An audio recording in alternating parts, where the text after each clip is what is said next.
My son's name is Andrew. Having him and losing him on the same day was the most emotional thing ever in my life. Welcome to Still a Part of Us, a place where moms and dads share the story of their child who was stillborn or who died in infancy. I'm Winter. And I'm Lee. We are grateful you joined us today. Please note that this is a story of loss and has triggers. Thanks to our lost parents who are willing to be vulnerable and share their children with us. If you're listening to this podcast, just know that on our YouTube channel there are pictures and videos that are related to the stories that are being shared. Subscribe and share it with a friend that might need it and tell them to subscribe. Why? Because people need to know that even though our babies are no longer with us, they're still a part of us.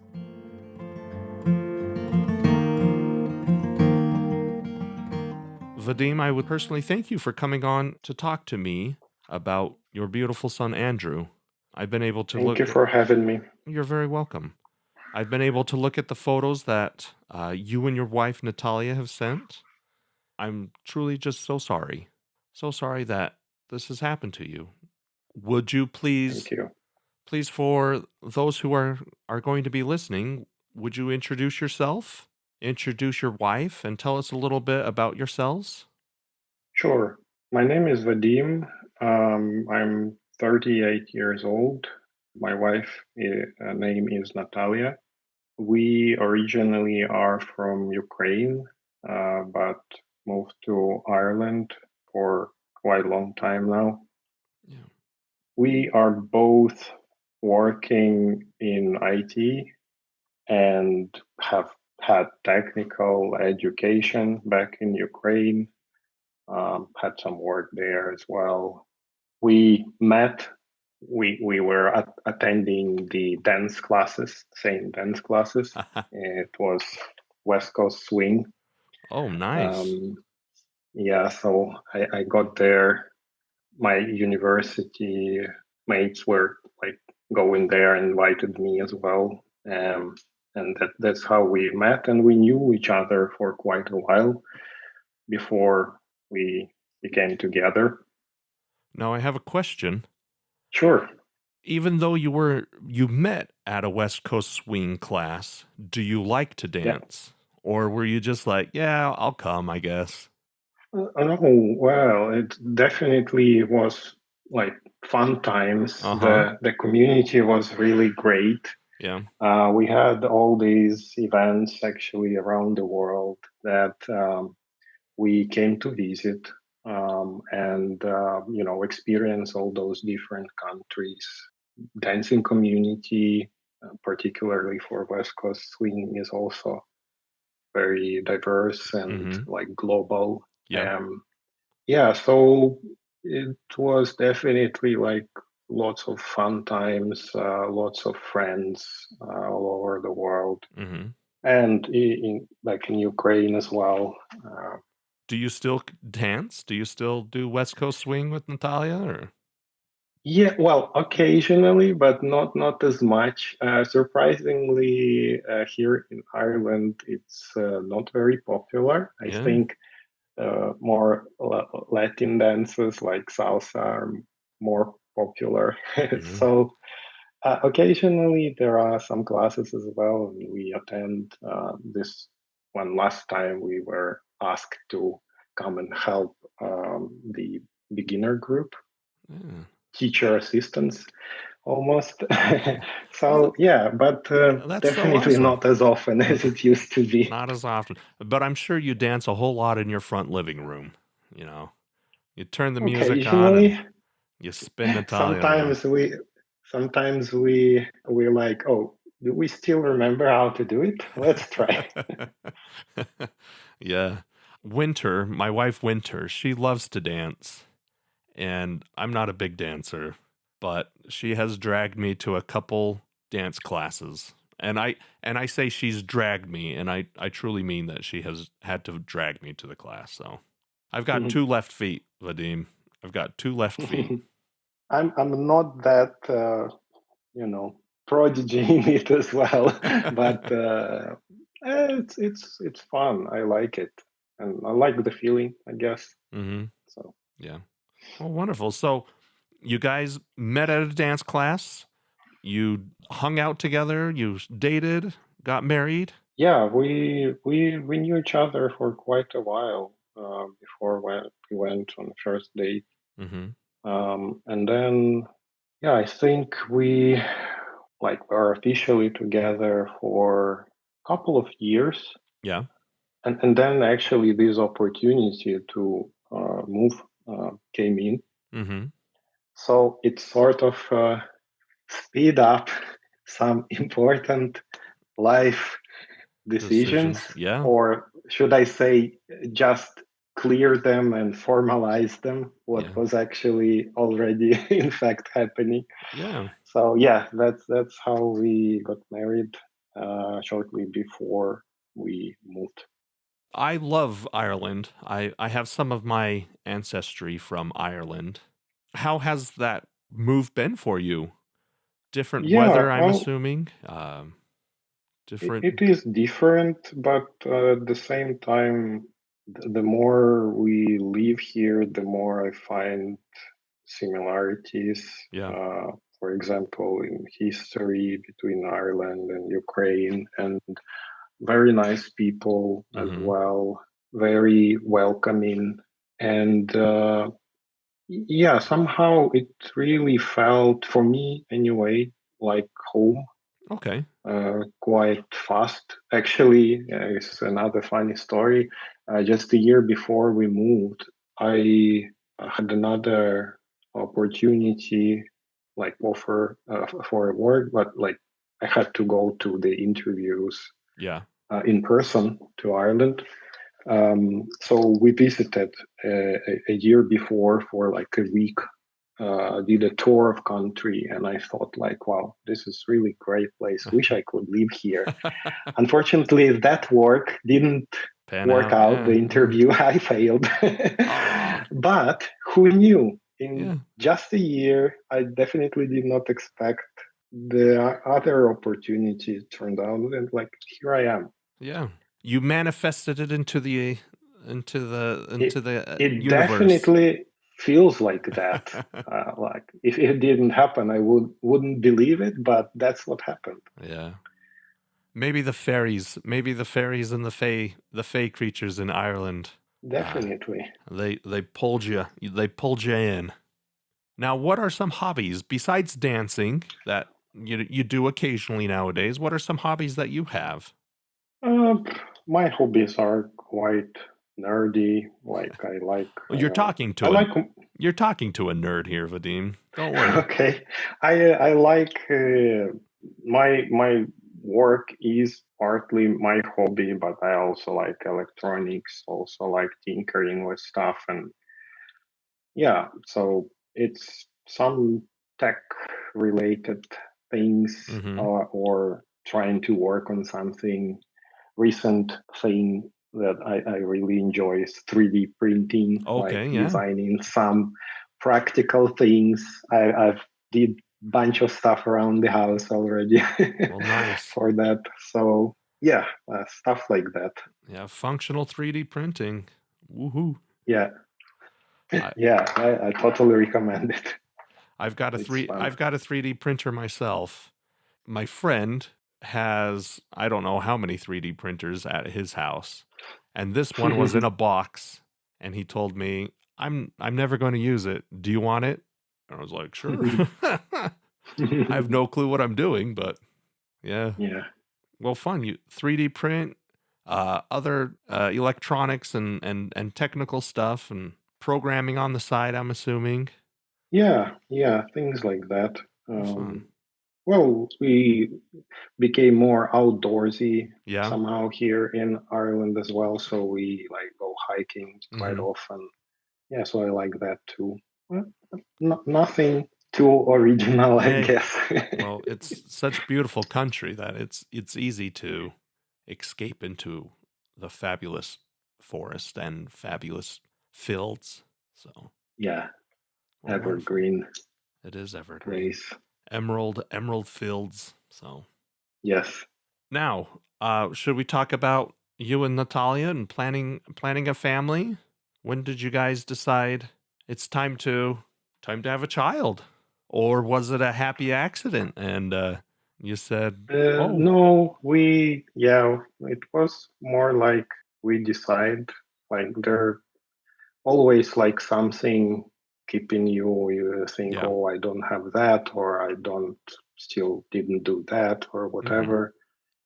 We settled, so like we got our home, and like nothing.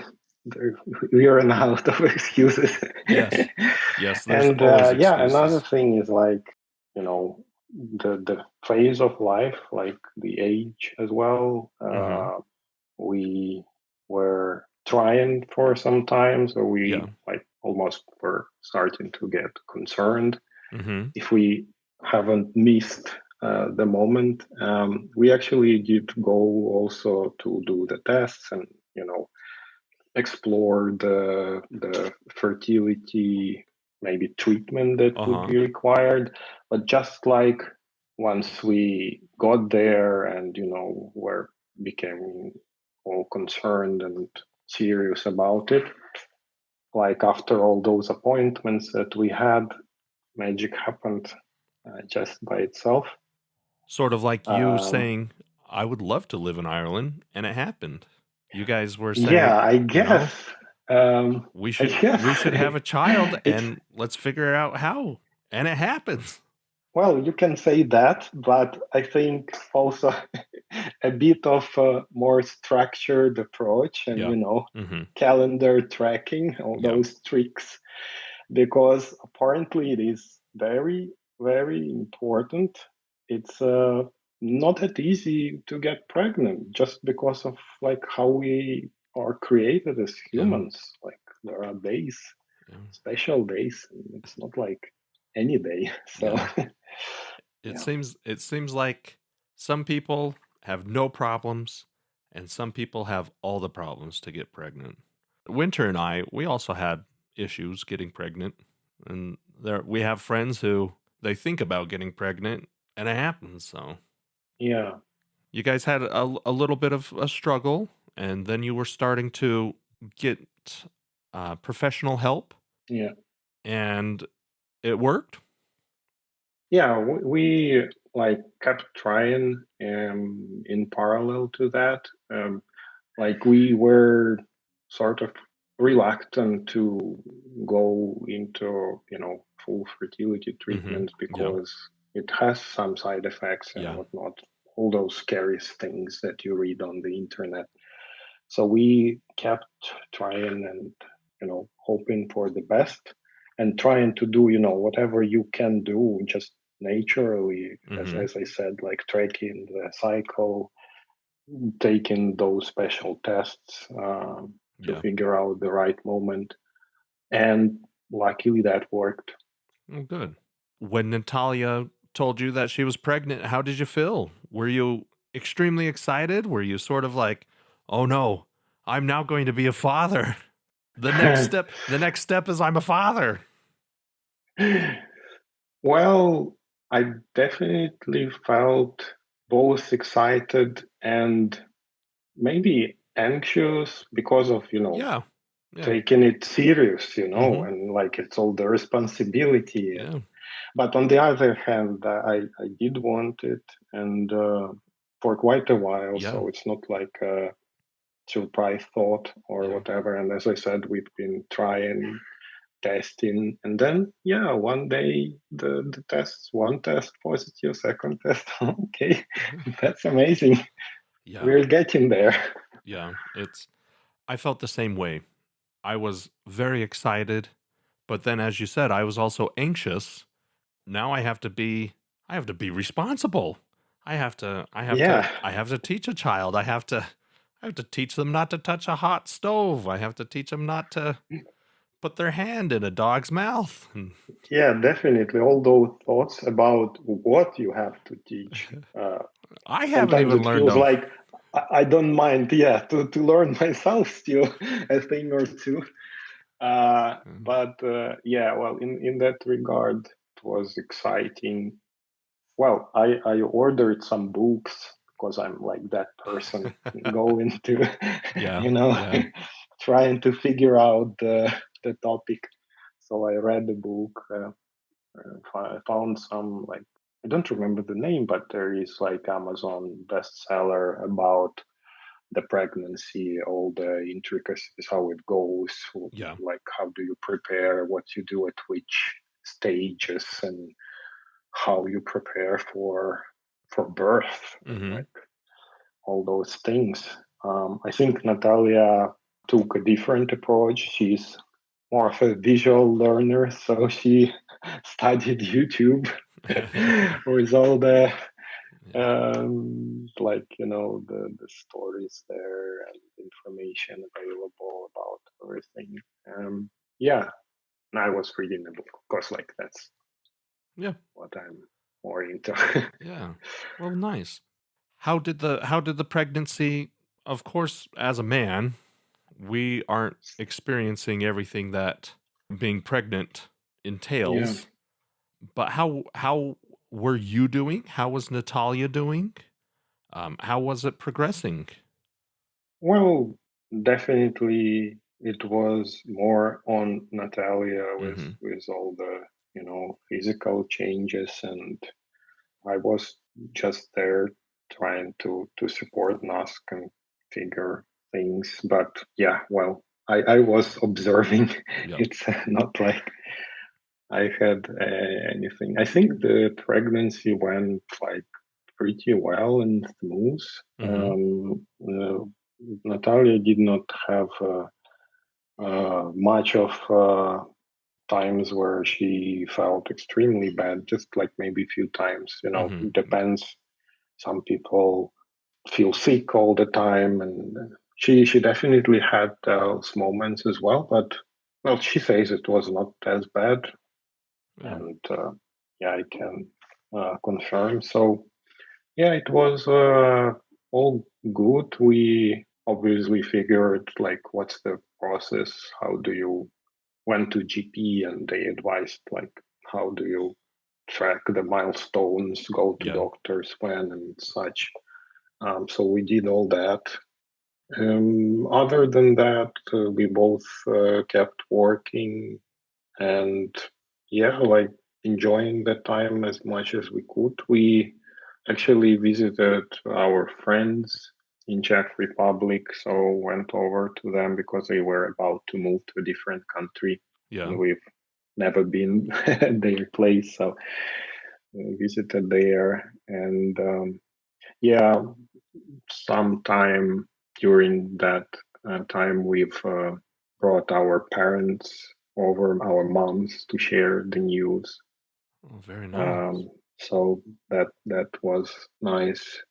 Yeah, but other than that, was good, calm times. Yeah.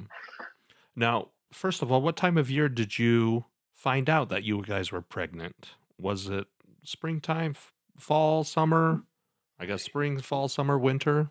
Yeah, so I think it was spring early. Yeah. I was trying to remember. I think yes. I don't remember exact moment.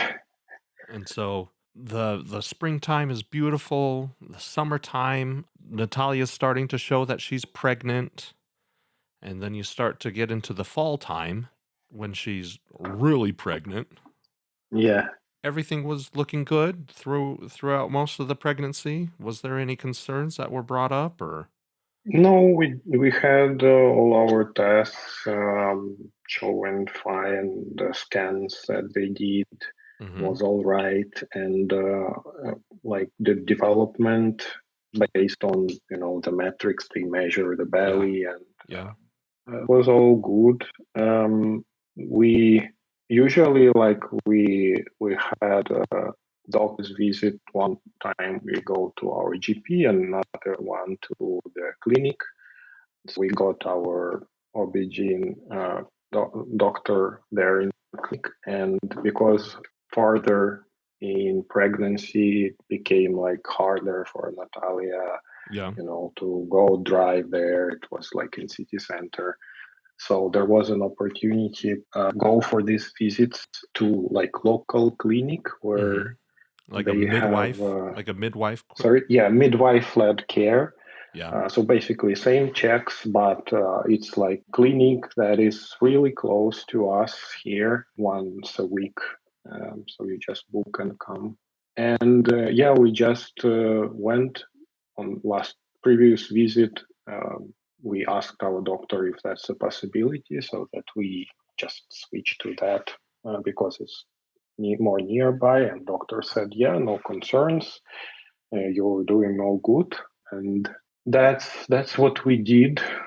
And I think we had like initial visit there just to check in for this clinic because we were new there.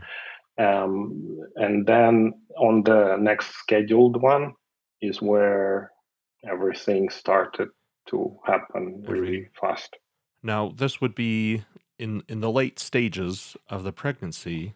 Would it be about 35, 36 weeks? Or? It's 37, I believe, weeks. Uh-huh.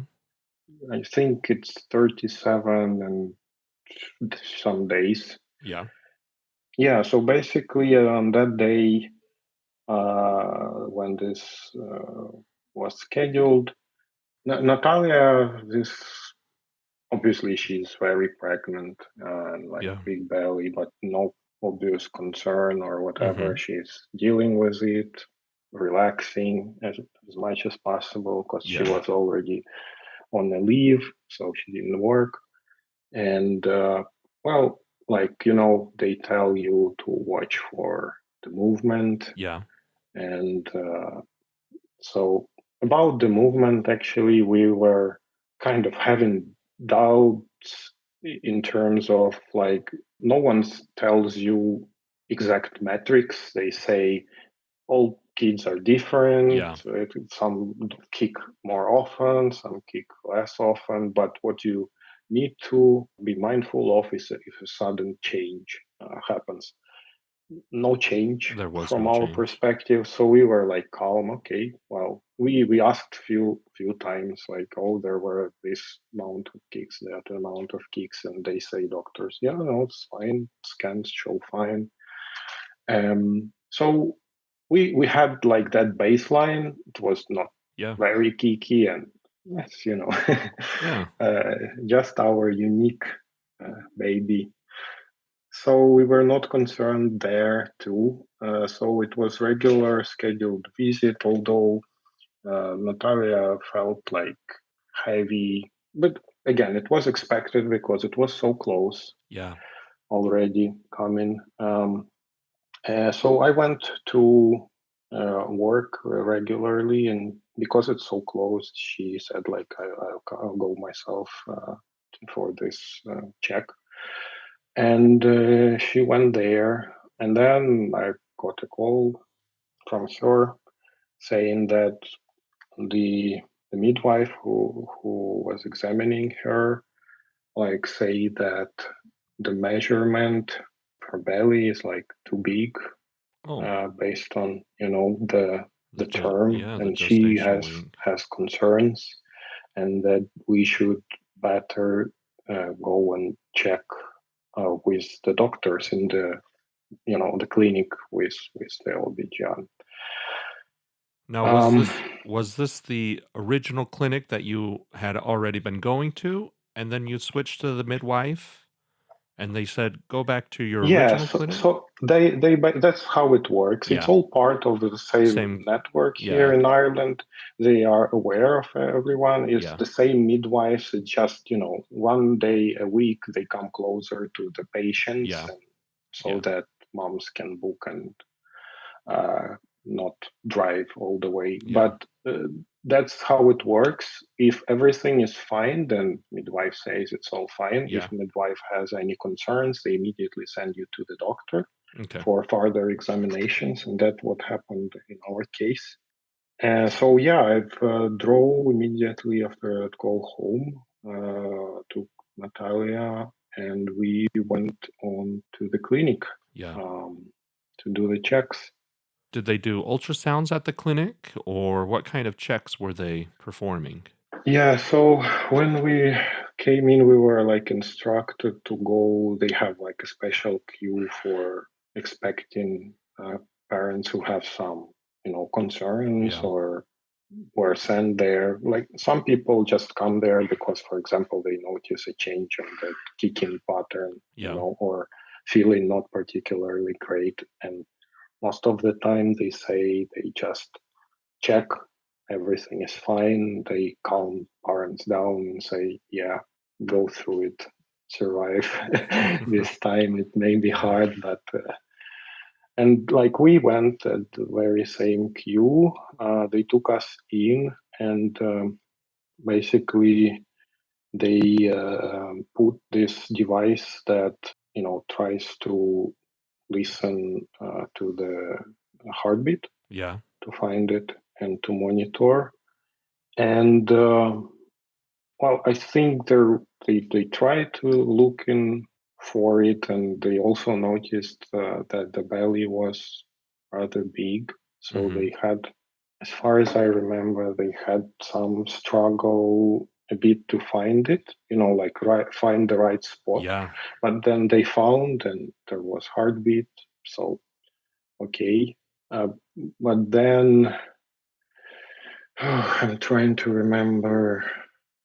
So they were able to find the heartbeat, but there was still concerns because Natalia's belly was so because of large. the size of the belly, and Nataliia wasn't feeling particularly great, like back pain, and I think and so I think I'm trying to think they were also trying to do this test, when they sort of can give you like a water or some sweet syrup or something to make the kid be more active.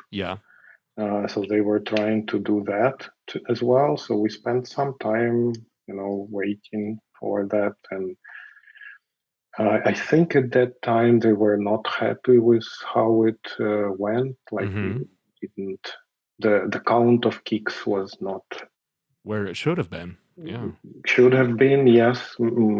Expected to be more often. So like we stayed all that time while like then we were asked to go to a doctor for an ultrasound.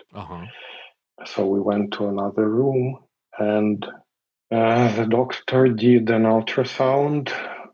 Well, it was for us, we not that good at reading the ultrasound, so it was like hard to read whatever. But now that I'm backtracking, I think we saw what doctors saw and what made them concerned, and they didn't tell us immediately, but it was obvious from them that the doctor just saw something, and he says, okay, we need to do further investigation to reconstruct all the sequence of. Now, go on. You had been at work, and the day was just a normal day. It started out as a normal day. Yes. Then you got a call from Nataliia saying, hey, we need to go into the clinic. Yeah. Were you, from the get-go, were you sort of concerned? Or were you just like, oh, we're at the end of the pregnancy. This is the end of pregnancy stuff. Or were you starting to feel concerned? Now that I think about it, I wasn't, I didn't become like immediately concerned. Definitely it was like unusual, but you're at the end of the pregnancy. I still, yes, exactly. Like, because Nataliia had before like situation where like, I don't know, you feel maybe you ate something and you like feel a bit bloated about that, and then it like resolved and everything went okay. And I thought, okay, let's be careful, like cautious. If there is a concern, we will do and check, of course. But like Andrew was like kicking, we tried to take it like whatever we knew not to overthink it, and let's go test and check whatever is needed. And so when you got to the clinic and they started running all these tests, were you then starting to get more concerned about the situation? Or were you Yes, still it's in the mindset? we're starting to, like it was not clear from like Yeah. which perspective, like what's happening. Yeah. It was not clear what's the problem can be, how serious it is. And I think another thing I'm remembering is that they measured Natalia's blood pressure, and it was slightly elevated. Mm-hmm. And that's what also hinted the midwife, because there is this preeclampsia, which it's like common sign. So maybe the blood pressure was not all right, and that's something that. But then, like, we are close to the term, and well, we knew it can happen, and but there are many happy stories where like people can deal with it and still have healthy babies and so on. So it was not. We started to understand that something is not all right, but we couldn't understand how exactly and like what does it mean for us. Yeah, I guess when we like next thing that I remember happened is, again, I may be missing something because that period of time and time after, it exists in my memories as like flashes of things where I remember clearly things, but I don't necessarily remember which order they were in or like how it evolved. So they they have this regular ultrasound machines, which I don't know, have some resolution, like basic one that is enough for regular checkups. And because the doctor saw something, they advised that we should go and do the scan, more detailed scan with the anatomy, like the one that babies do at like 20 weeks or so, that regular mandatory checks where you can see all the everything basically. So I think we waited a little bit for that because it was already turned into evening time. And they took us in the same room where we did all our previous this milestone scans. And this lady who's like a doctor doing the scan and then interpreting it for you, she looked at it, and I think she just said, "That's not right." And pointing to Andrew's head, like she did the scan, where you see all the little fingers, everything. But then when she did a scan of his head, and you expect, and that's what we saw in previous scans, like a little picture of like a walnut where the brain is. That's like how it looks like. There was something definitely not looking like that. It was a mess. And the doctor, she was like very like mindful, and anyway, that's how I felt, like very delicate, but she told the way it was, like directly, that something is not right and it's seriously not right. And I think that's like where, for me anyway, it became this throughout the rest of the events. Often I felt like I was not there in myself, but I was observing it from side or something. It was like happening not with us, not to us. You were sort of watching it from like like a play.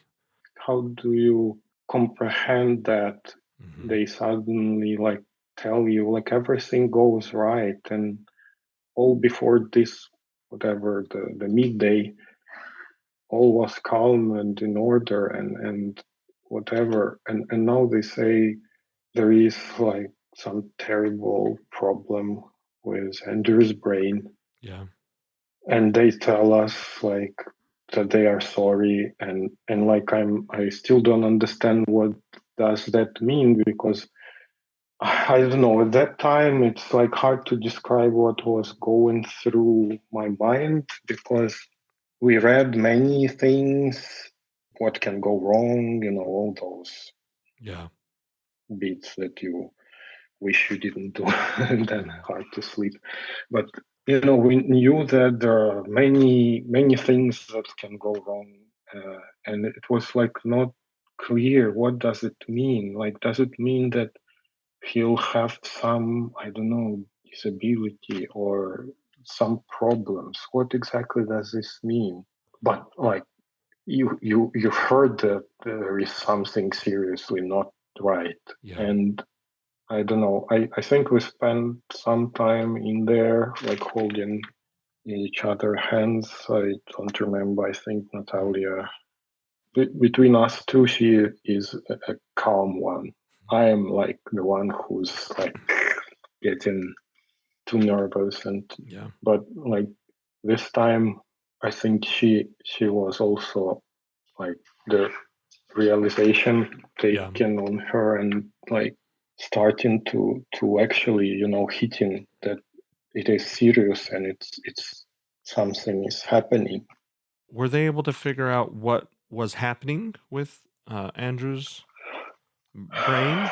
So, or were they what they said is that the brain is like seriously affected. There is water in his head, and like water in the brain, it's also like those conditions that we knew about. What does it mean? There are some things that doctors can fix, like they put the drainage if it's like early enough, and people like live complete normal lives. Is this called hydrocephalus? Yeah, hydrocephalus, exactly. That's I'm the so name sorry. of it.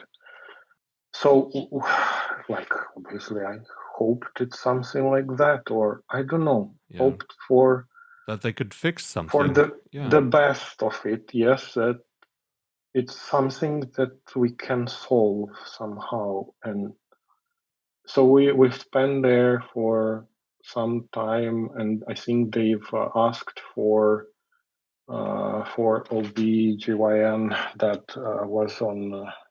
A doctor that's like on schedule there, like the on-call. On-call doctor, who's like she should be the one who, if there is a cesarean or like doing the delivery, she's like the doctor doing that, but she's like on call. So they invited to have a look at it, and on the scan, and for consult what to do, and we just staying there overwhelmed, like laying there sitting, what's happening. No way you could think the worst news in your life has just been given to you. It's hard to think. It's hard to comprehend. Definitely not prepared. Like I'm always the way my mind works is I'm trying to think through what can possibly, like what can go wrong, to sort of replay it, although it's not very pleasant practice, but it gets me prepared. I feel more prepared and like know how to act and whatever, but definitely I couldn't even imagine for something like this to happen. And then, she came and have a look, and she said that there is something terrible happened with Andrew's brain. I think they've also took from they have a medical record, so they were able to recall the previous scans, and they went and looked at them and confirmed that they were all normal, nothing suspicious were at those scans, and all the previous history of visits, because at each visit at clinic they also did a quick ultrasound in there, and all went perfectly normal, and it's like between this previous visit and this one, on this day, happened. something terrible happened. Yeah. And I think at that moment, as far as I remember, I may be wrong now, but what she was saying is that, well, I felt like they were trying to go around it, like they didn't know how to tell it to us, right? In a way that we don't lose it, or so I remember. I think I was literally asking them direct, like, what this all means, like if what's the problem, is he will be have disability or something, or what, tell me, like, let's not go around it, and we can take it. And I think they said that the brain is destroyed, and there is they don't see why exactly that, they see the water, a lot of water, and anatomy of the brain is not right anymore, and they don't know for sure how viable Andrew would be. But they say that they would want us to prepare and do the delivery. And I think they also said that they would like to do, I don't know if it was CT or maybe not CT, but MRI scan. Okay, yeah. To go and see in more detail, as to maybe to give them a clue what they cannot see on the ultrasound. Yeah, and see what may be the cause of the hydrocephalus. Yeah, and how big of an impact is there. But they said nevertheless, we will go to give birth soon, sooner than later. And again, I struggle to remember. I think maybe they later checked that the people at MRI who do this MRI, I don't know, something was that they couldn't take us there right away. So they said, we will keep you overnight. Okay. Now this is the same day as... This is all the same day. All yes. the same day. Okay, so it's been a very long day. That felt like, I don't know how long. Yeah. Felt like eternity. It probably.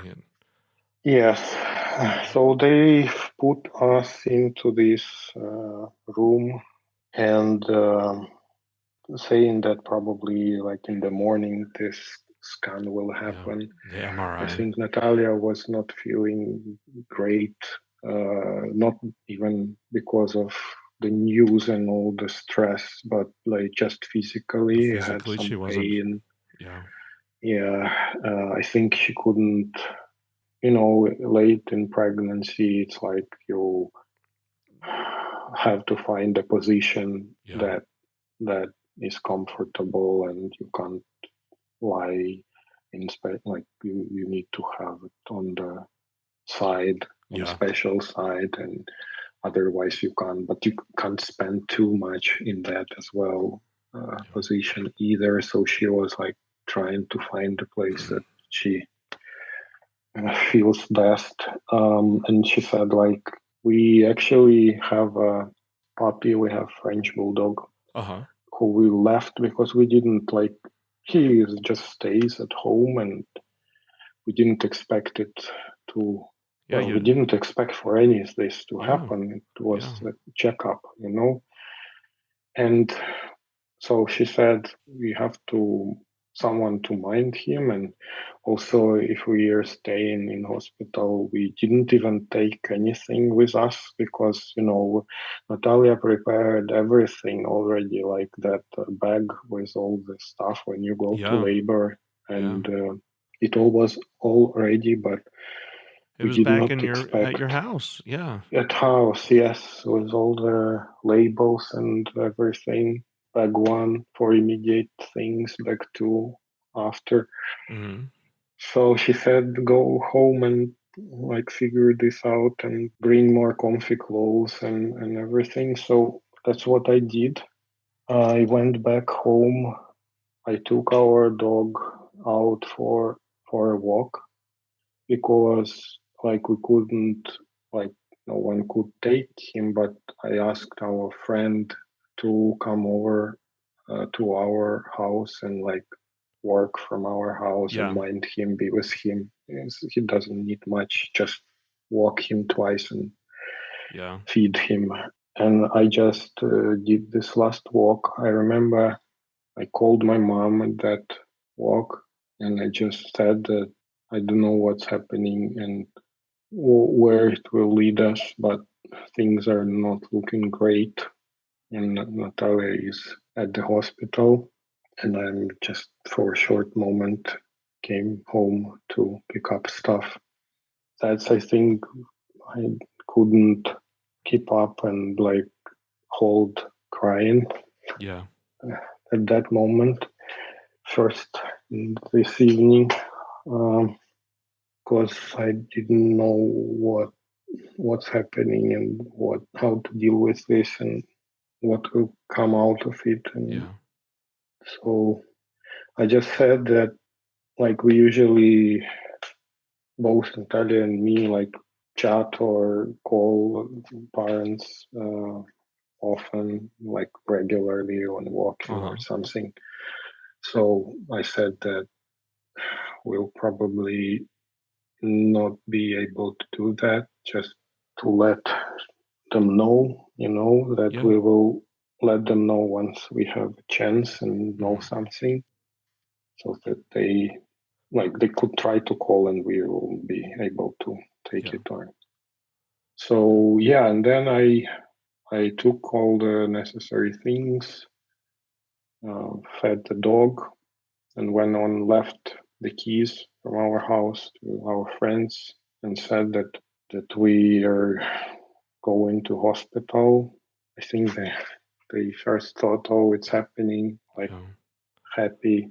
Yeah. But I think from the looks of me, they quickly realized that it's not. And so that's that. I got back to hospital. Yeah, stayed overnight. I hardly remember, was it like any sleep or it was like some, I don't know, both Nataliia and I in this hospital room and like you said before, it's sort of like you're watching it out of body. There's a disconnect between what's happening and what you're observing, and it's like it's happening not with you somehow, but you're observing it. You still forced to observe it. Yeah, it's strange feeling. It's really strange feeling. It really is. Yeah.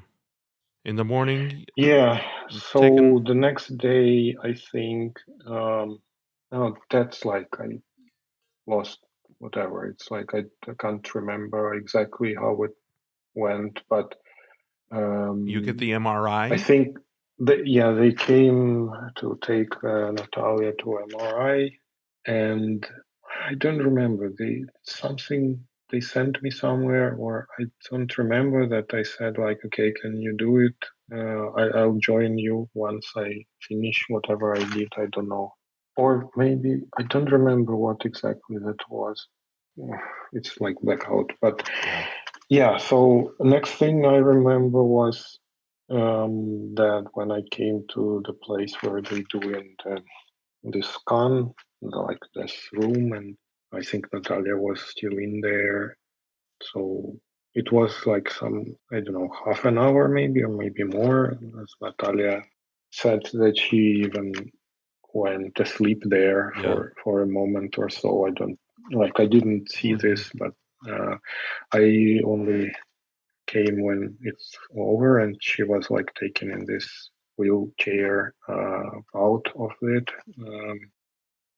And I think they've put us back to the room while they were processing the results. Yeah. And I think after that, either this doctor that we talked last, the on-call BGYN, or maybe she and another doctor who is like pediatrist, a specialist in kids health, or maybe they both came because they looked at the scans and they came to deliver the news and explain what's have to happen next.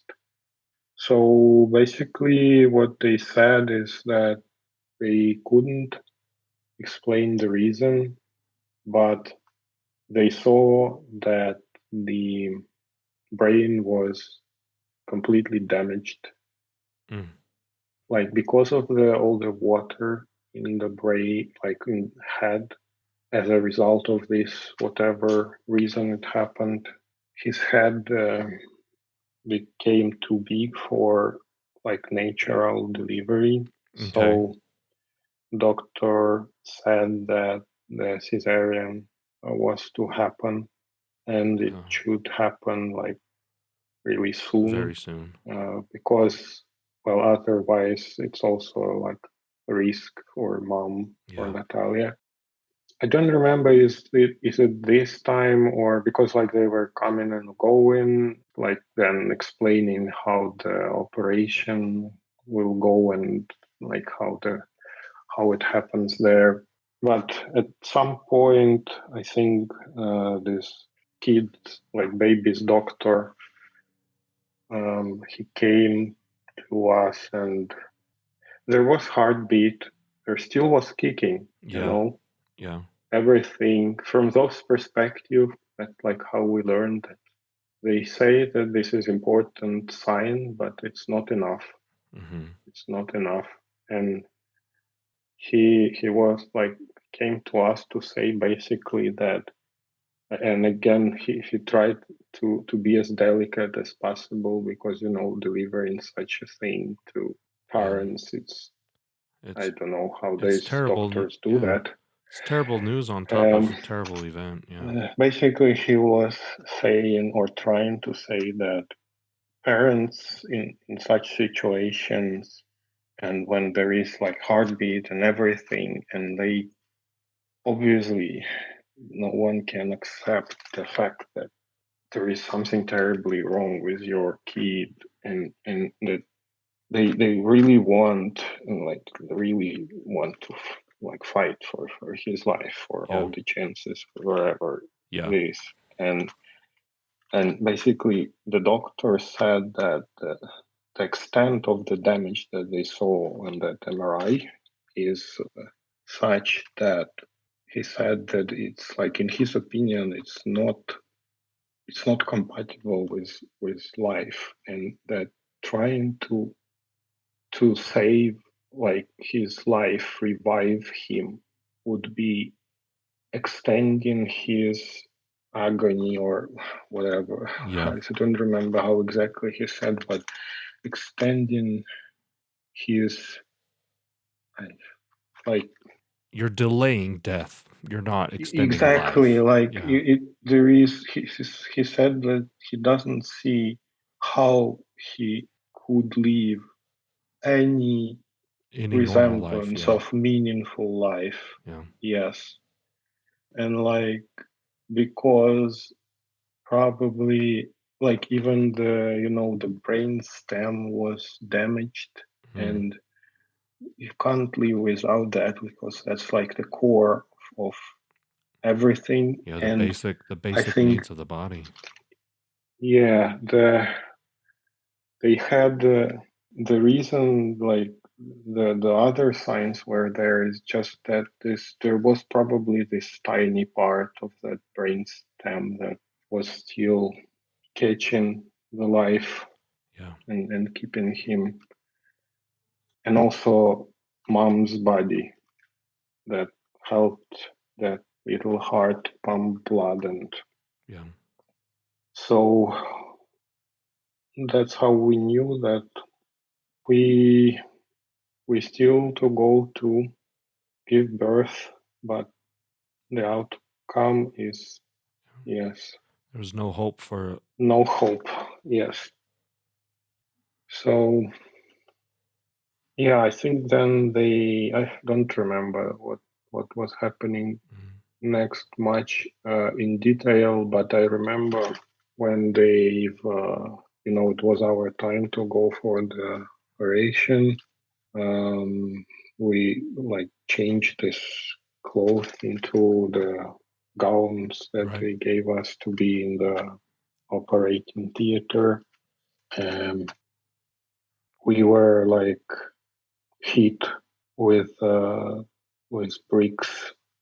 It was surreal. I don't know how to explain it. Yeah. We couldn't believe it. And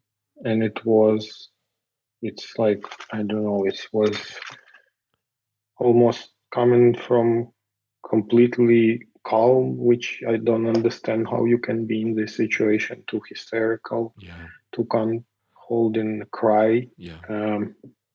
So yeah, they took again Nataliia, I think, on the wheelchair and moved, and I just walked after to get to that room where they started preparing. So they took her first for the epidural, and then shortly she came out. I also changed in that, whatever, put the cap on, whatever they told, put the mask on, because I was to be there. Yeah. And it was epidural, so Nataliia was conscious. Yeah. That was worst time. I couldn't this cry, just it squeeze everything out of you. You can't just hold it. And then you manage to prevail and somehow keep yourself together. Yeah. And then again, and it was like that, and I was trying to not cry when Nataliia was there. Trying to be a strong front for your wife, so that she could... If I go crying there, how who will be there for Nataliia? And definitely she had to go through much more physically, so I had to keep it together. And so then they called us that it's a time. So here in Ireland, I think actually, I don't know, maybe it's not only in Ireland, but there is this number of organizations who help in situations like that. And one of the things that they help with is to, you can't be prepared for this. You can't be even, I didn't know about it, but they do know what would be important for you afterwards. So they come with this instructions and things that you can do to gather as much keepsakes of your child as possible. And there was this teddy bear with I think it's something inside with a battery that you can record a heartbeat on. So they've before the operation started, they used the ultrasound machine, which basically also you can switch on the sound somehow and you can hear it. So before they started, they made us hear his heartbeat one last time. And they've recorded it while doing that on this teddy bear and put it inside so that we can take it with us. And then, it started the cesarean section. Yeah, so we basically they put this so that you don't see. Sort of a curtain. Shield. Curtain. A shield curtain. or a curtain. Yeah, it's like a curtain that separates operation Yeah. field where doctors were doing things and us, our heads. Yeah. So I was holding Natalia's hand, and while the doctors were doing the cesarean, so there was, I don't know how many doctors, 4 or 5, or Yeah. like everyone was responsible for something. So yeah, it was, I can't remember, but it felt like it wasn't too much time before they took Andrew out to the world. They took him immediately to this like child station, Yeah. where They when measured everything him. is all right, they measure, Yeah.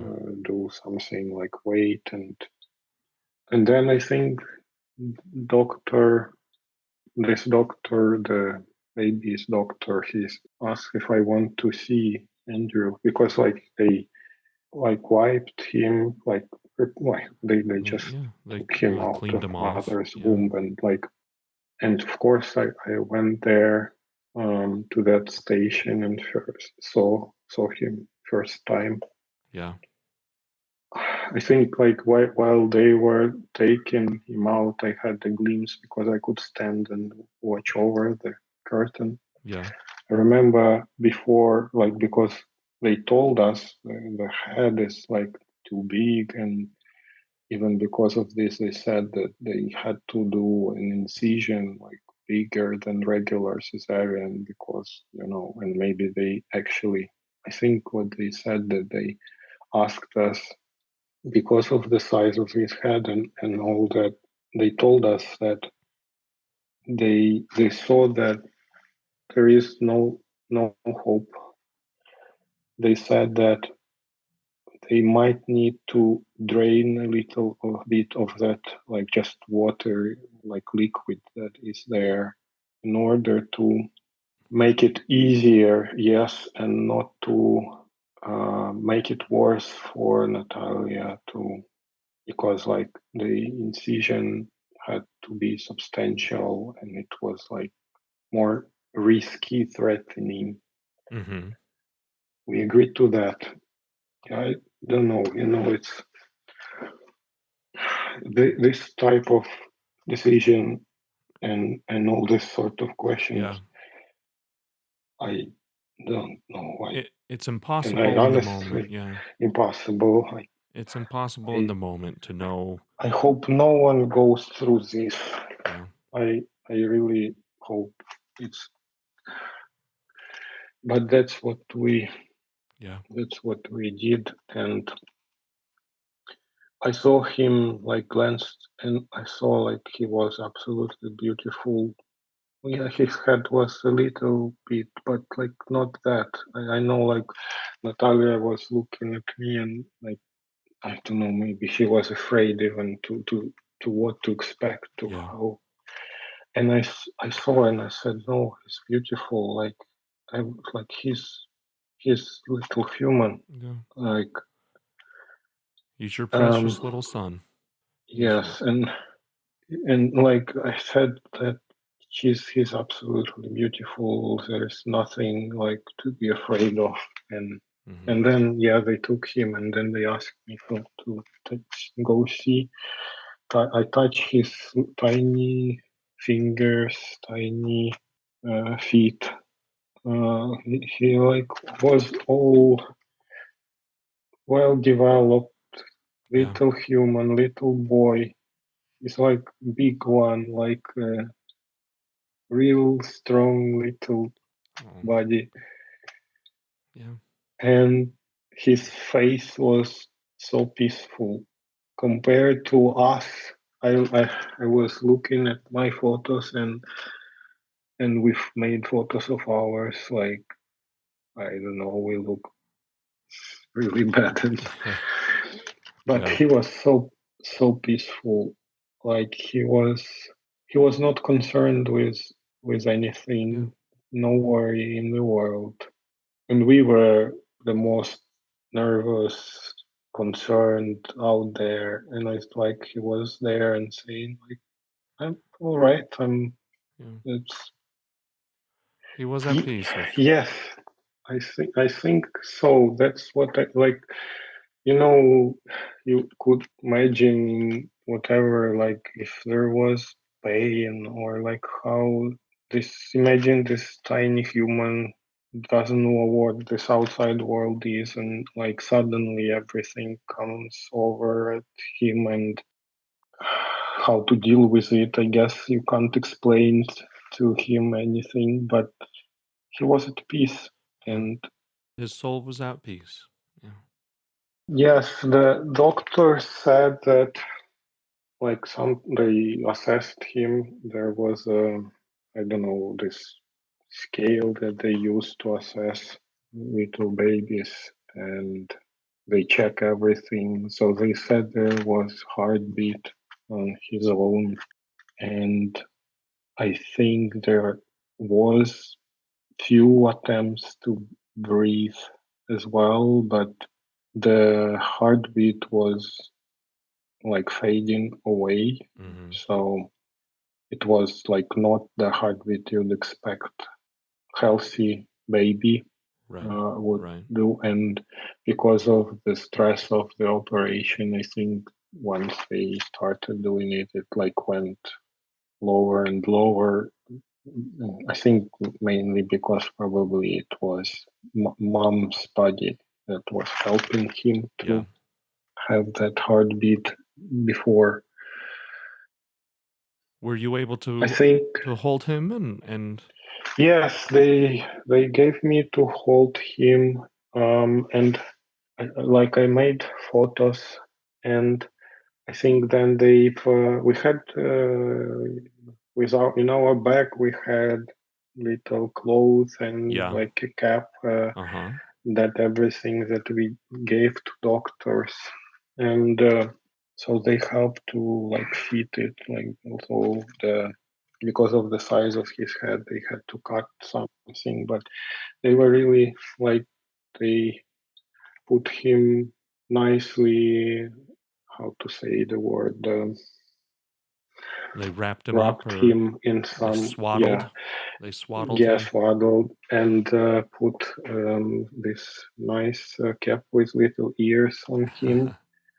Yeah, they took, like after they finished what they had to do there, they brought Andrew to us and like put him on Natalia's breast here, like. Yeah. And I was there, and they offered like, do you want to make photos of you? And they helped us to get that, 3 of us there. Yeah. Yeah, we were crying and looking at him and holding him. He was like this warm little baby, first moments in the world. Yeah. I think during they gave us like ability to stay like that while doctors were still trying to stitch up Nataliia. Stitch Nataliia, yes. Yeah.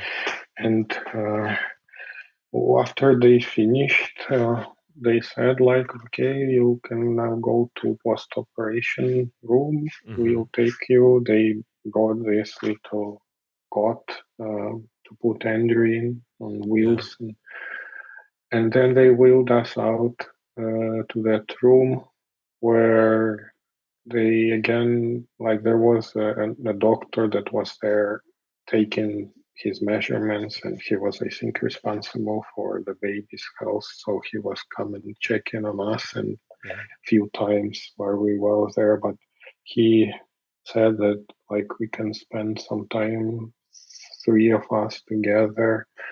So he gave Andrew, I don't remember, maybe first to Nataliia, then to me, or vice versa.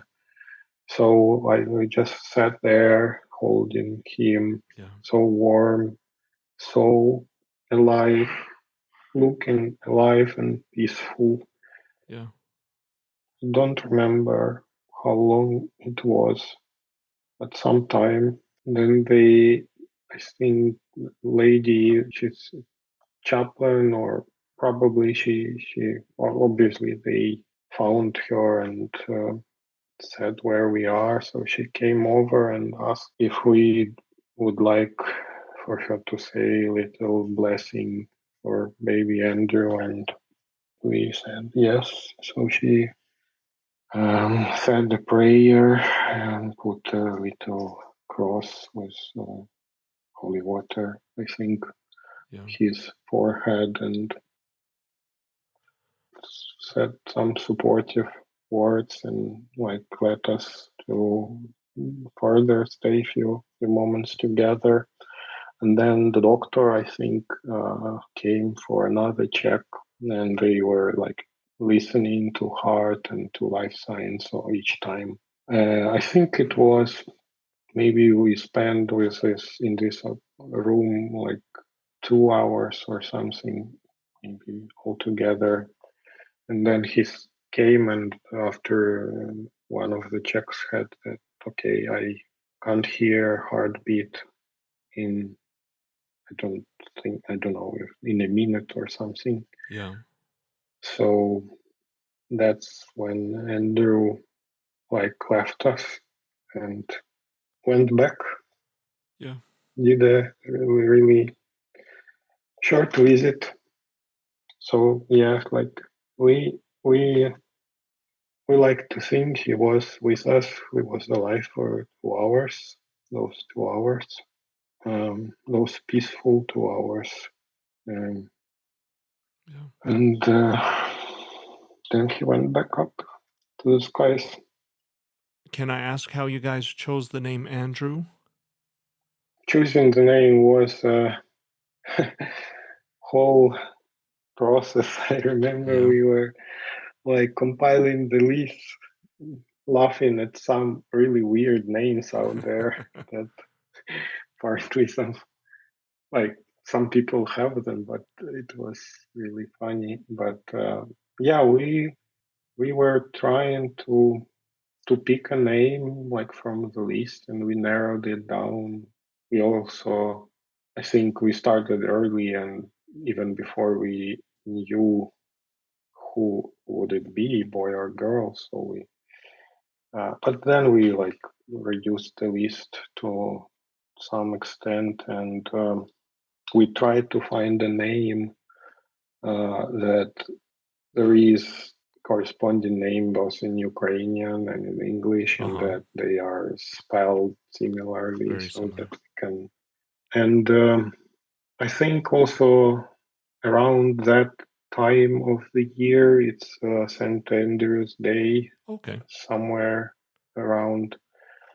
And yeah, I think we picked finally picked the name in that operating room. I think maybe it's when the chaplain asked us, we like looked at each other and quickly decided out of those, few that we discussed before. Andrew, do you like it? Yes. Do you like it? Yes. And that's how he got his name. Got his name. So now Andrew in Ukrainian, would that be Andrei? Yeah. Andriy. Andriy. Now, do you call him Andrew or do you call him Andrei? Or do you call him in Ukrainian both? we call him Andriyko. It's like a smaller a nickname. And and like when we talk with English speaking friends, we call him Andrew. Oh, very nice. Yeah, so I think after this they took us, 3 of us, to another room, like post where you stay after giving birth, and they had a special wing or like part of the floor where, because it's like a maternity hospital, right. So there are moms who are like still expecting, who are in labor, waiting, those whatever, maybe 24 hours. Yeah. There are some moms that already gave birth, and so there you can hear children's cry.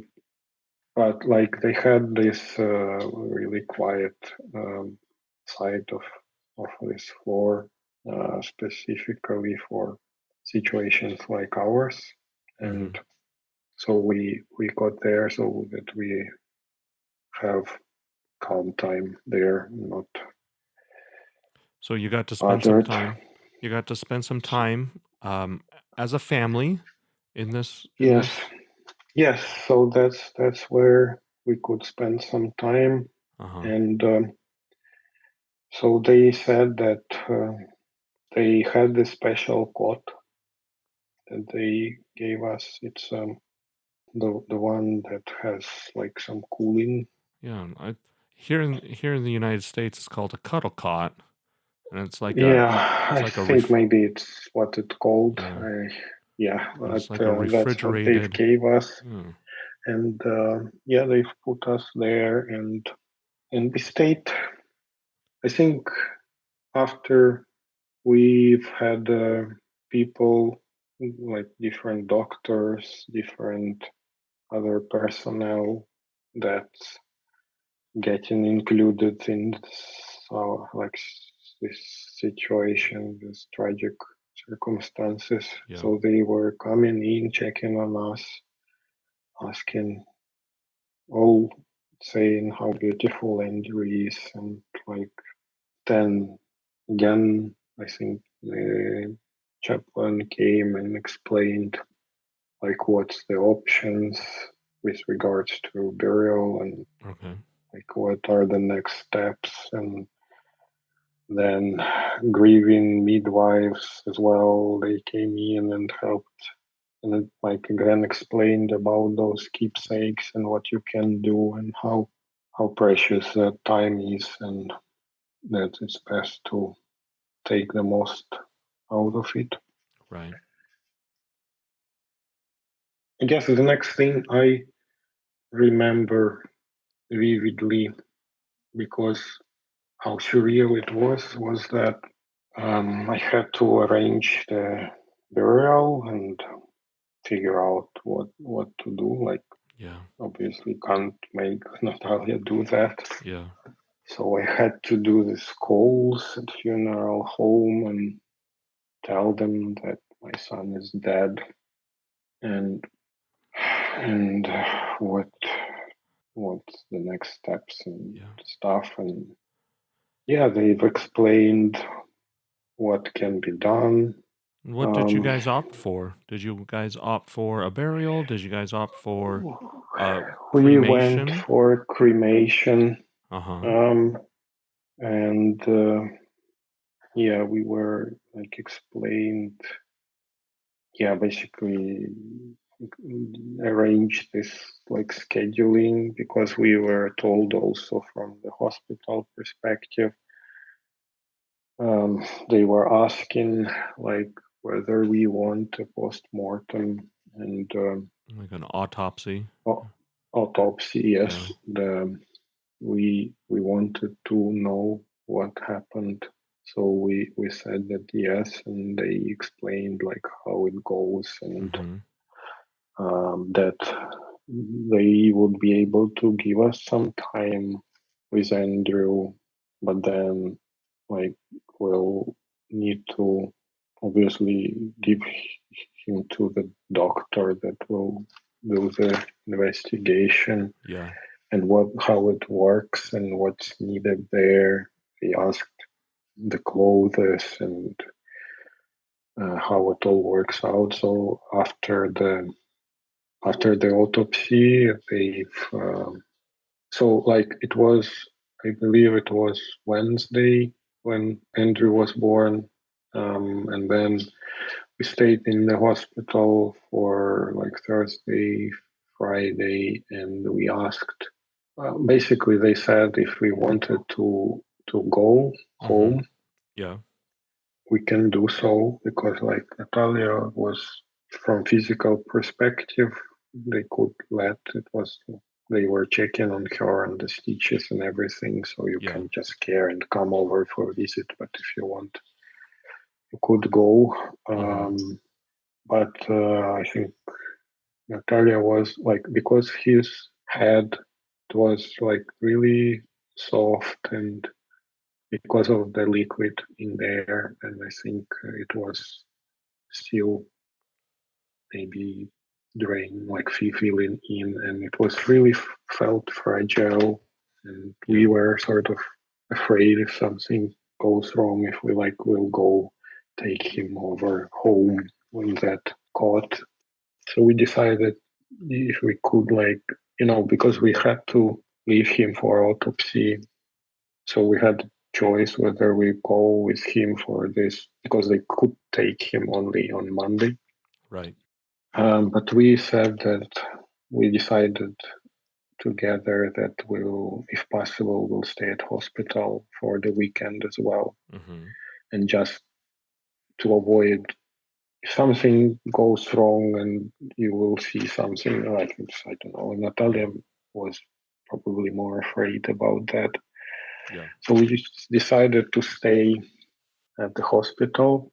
And yeah, so we had very peaceful weekend, only few visits from doctors, and I think we were like, yeah, the grieving midwives came, helped us with all those keepsakes. So we did footprints, handprints, some photos.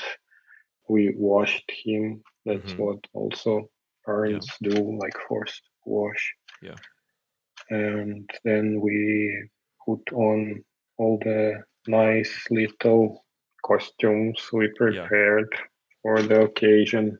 Um, And yeah, we were doing all these things, and we were thinking of, like, they told us that after autopsy is done, that they will be very mindful of him and try mhm. best, to not harm, if you can say so. But Yeah. and they asked that they what we wanted him to wear after, so that Oh, they okay. put on when they give him to us. So I went whatever to the stores to gather some things, and Nataliia, our friends, our Ukrainian friends, they presented us like a little costume with Ukrainian embroidery Oh, yes. that we hoped to use. But then Andrew was such a strong little guy, a Yeah. big one, that it was a bit small in terms of, like, for his feet and for like length. So Yeah. Natalia decided to.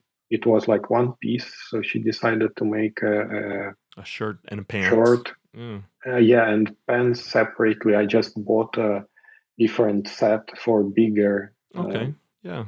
kids, and she was sewing that in the hospital. We were doing all these things together, and then yeah, on Monday they came.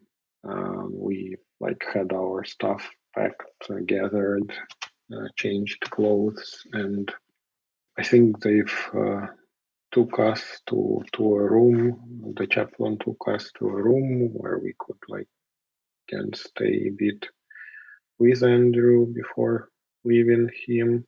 Mhm.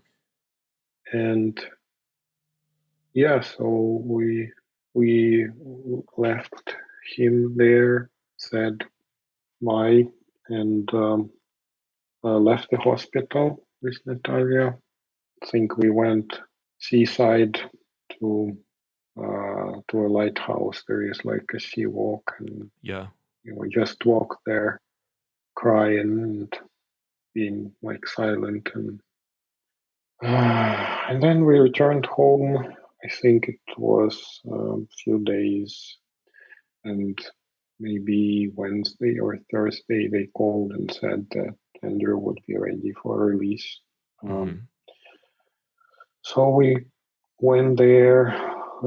We've arranged for that exact day and time with the funeral home and Right. where the cremation will happen. And came to hospital, there was a little chapel in there with a little ceremony that chaplain said. We were just devastated. And Andrew was already same peaceful, not he looked even fresher Oh, than before. yeah. Like I don't know why actually we were, I don't know, it's hard to explain, but he was like, I don't know, it's tough. And like I remember like touching him, that tiny little human, that that skin and that coldness, after Yeah. some time, and like in that court, and with all the obviously a few days after, just that coldness is a feeling, can't describe it. It is such a abnormal experience to be, I've lost grandparents and I've lost other people in my family, but when you're trying to hold your child, it's an unnatural feeling.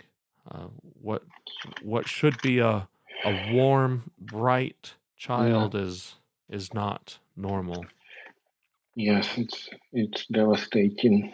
And yeah, so after that ceremony, the chaplain organized little white coffin for him, and Mm-hmm. we ordered a nice bouquet, like of flowers.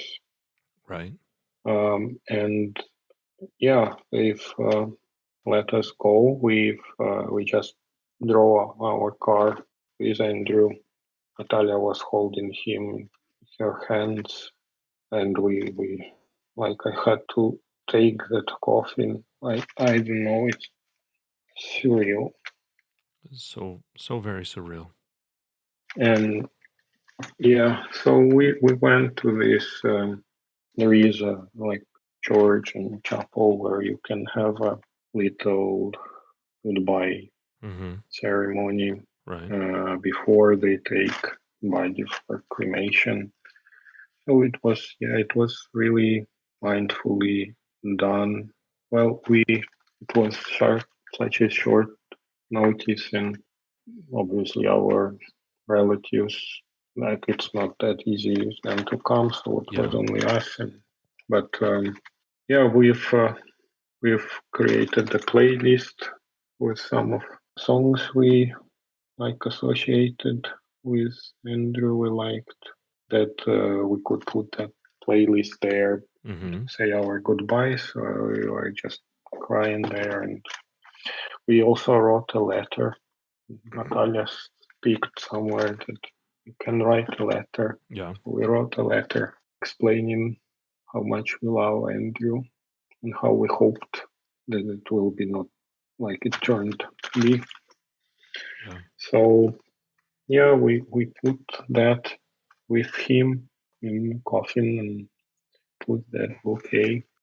And yeah, there is like nicely made, like you place it on this special place Mm-hmm. where Yeah. then at the end of the ceremony they cover with curtains and move it. So and then you leave. And that's how it was. Yeah. For me personally, leaving my son for the very last time really just Yes. tore the heart out of my just tore the heart out of my body. I Yes. felt like a very broken man at that time. And I'm so sorry, Vadim. It's just Sorry for your loss too. well, thank you. I understand. We're even though we are broken people, we have so much more understanding of each other. Yeah. And how have you been this year and a half since having to say goodbye to your son? Yeah, well, the times right after it, it's all blurry. Yeah, Like I can't say I remember too much of it, especially like maybe a few months after, or maybe at least months. December, I don't remember completely. yeah, I mean, both Nataliia and myself, I had a chance, like we have paternity leave as well in Ireland. Right. So it's shorter, but you can, You like, could still take it. I took it before because you take it. I had it arranged, like, because you prepare before once your baby is born. And in situation like this where it's that close to be like it's 37, it's almost 38 weeks, and I think you still can take parental leave in situation like ours. Yeah. So I was at home with Nataliia, and I honestly don't remember what we were doing for that. We tried to assemble ourselves. Nataliia was crying a lot. Yeah. I think I wasn't crying as much. I think I've either cried it, like I couldn't hold it back when I was saying that time in hospital. But then I don't know. I am very, like, sort of private introvert person, and Yes. I tend to compartmentalize things, trying to. It's devastating, but I had to be there, and I couldn't do anything. And I remember that we had to wait for the results of the autopsy. And that was also a terrible time because you inevitably think, what did you do wrong? Like, what went wrong? What happened? What didn't we do? What did we miss? And that's hard. Yeah, I think it's a dangerous thought. It's dangerous thoughts that. Yes, and I think Nataliia as well. She was reading the internet and trying to find this hydrocephalus, whatever, trying to build a theory and trying also asking, did I do that? Did I do that? And like, obviously, I couldn't join her in that. It would be madness. We just two of us. So yeah, I try to say that no, it's not. Let's wait for what they find. Let's figure it out. Doctor said that it's not that we could figure it out. So it was hard time for Nataliia, even more, I think. And I don't remember how long it took for them to do like a proper report out, and that this same doctors called us to provide the results. But few probably months. So we came into the hospital, and they found the reason. And it's a condition called teratoma. So it's basically when, for some reason, something in genome of particular cells switches wrong, and the cells of certain kind start to develop not where they should be developing. So it's as they explained, there is a special kind of cells which start early when the baby starts developing, and it's like there for a reason, because those are cells which develop into every little tissue organ that we will need as humans. Right. And they like in the midline of our bodies, and some of them are left as well in between the brain spheres. And so those cells can be affected in this because they were like universal cells. They can turn into any tissue. Sometimes something goes wrong. It's very rare condition. But sometimes I think they said 1 in few millions or whatever. Neither of doctors in the hospital ever seen anything like that. Anything like that. So that cells, the teratoma is essentially like a tumor, but it's very aggressive and it develops really fast. That's why we just in 2 weeks we went from all good to all bad. All bad. Yeah. And they tested everything obviously, and they said that other than that, all genetical things were normal. So Andrew was absolutely well developed, normal little boy, and just this one thing, and where it appears, it's like close to this brainstem, right in the middle of the brain, and started to grow, and it basically turned his brain and caused all that hydrocephalus and everything. We obviously Googled that as well after we learned that this such thing exists, because we didn't know even. And we figured that there are some cases, I think in the US, few of them, that they with similar condition also in the brain, where they spotted somehow because of probably timing of the test is better, that they see when it starts developing, so they try to intervene. But because where it's placed, it's so hard to do even operation, that without damaging critical functions of the baby. And then there was even a case where they actually did it and it went successful, but then because they couldn't cut everything or see everything, it developed again and it went bad.